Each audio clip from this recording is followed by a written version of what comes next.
gentleman from Kentucky, Mr. Massie, is recognized for 5 minutes. Good. Thank you, Mr. Chairman. Mr. Director, in 2012, John Spencer, Chief of Firearms Technology Branch, wrote a letter to Alex Bosco, inventor of the stabilizing brace.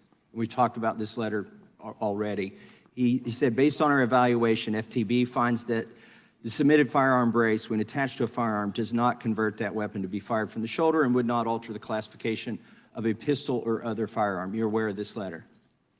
I am aware of the letter, yes. Did Congress pass, between this letter being issued to Mr. Bosco and the production and distribution of 10 to 40 million of these braces and the implementation of your rule, did Congress pass a law?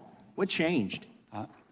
Congress did not pass a law, but something did change. What changed is that that item that was submitted was not produced and was not the item that was marketed. And Mr. Bosco, I think, before this committee said that people were using stabilizing braces in ways that he hadn't anticipated. Okay, let me challenge that assertion. So you say that the brace changed, and so you had to implement this rule. Well, I've got here the actual original brace that this letter was responsive to. Are you telling me that this brace is exempt from your rule? What I'm saying is that if people have products that are not designed... Is this brace exempt from your rule? I can't sit here and classify. This is the brace you wrote the letter to. Classification, and if it's not ruled to be attached as a short-barreled rifle, it will not be subject to the rule. Would you please quit telling this committee that the brace has changed and that's why you did the rule when in fact you're not exempting the same brace that you gave this letter to? If the brace is submitted, we'll classify it. Do you still have the same agreement that this brace that the ATF agreed to in 2012 should not be under the jurisdiction of your rule?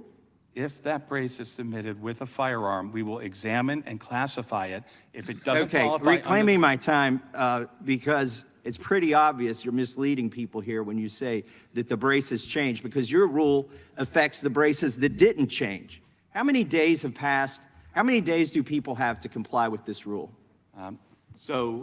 They can always comply, but the initial period... Before they're felons? But the initial period, I believe...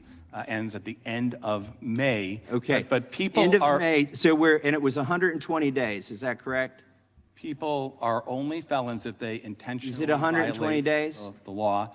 I believe it's 120 days from the So we've got 36 days left of the 120-day grace period. Can you tell us here today how many people have complied by registering this product? I am not sure of the exact number. I can check, though, and get back to you. There are people who are making applications. There also can be detachment. So in other words, we don't count, that's not for us to regulate. If somebody we wrote the rule to make it easy to comply with. If somebody just at their home detaches the weapon from the brace and keeps them apart, they do not have to register anything. They can keep the brace, they can keep the business end of the gun. Okay, that's a great clarification. So you're not going to do some kind of constructive prosecution where you say, oh, well, you had this and you had that and you intended to connect them? Keeping them, I mean, they can just keep them separately? Them as we keep them separately. Okay, because that's not clear in your rules. What is the punishment if somebody is convicted as a felon under having this piece of plastic? If people are convicted of not following the Gun Control Act, it's a serious felony conviction, but that requires intent.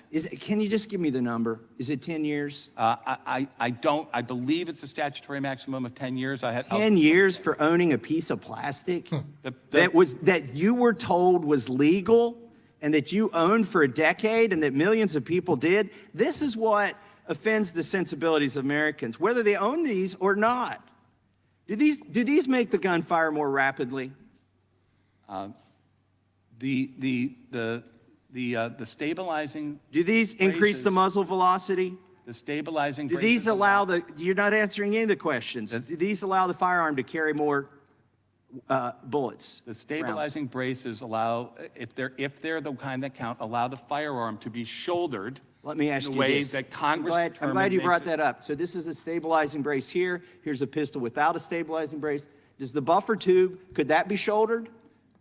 Again, that would have to be submitted to the firearms experts at ATF, and we could classify it. Do you think you have the authority to reclassify this pistol as a short-barreled rifle simply because it has a buffer tube? Again, The rule is aimed at clarifying, and there are specific factors that are set forth in the rule. Do you think you have the authority to reclassify the firearm above because it can be shouldered? Again, for me to sit here and try to do a classification that firearms experts who've worked for decades do would not be appropriate. But we will give classifications, and if things don't qualify under the rule, then they don't qualify. And nobody, the piece of plastic in and of itself is absolutely I not submit covered you by don't the have rule. that authority, and you don't have the authority to do what you did. I yield back.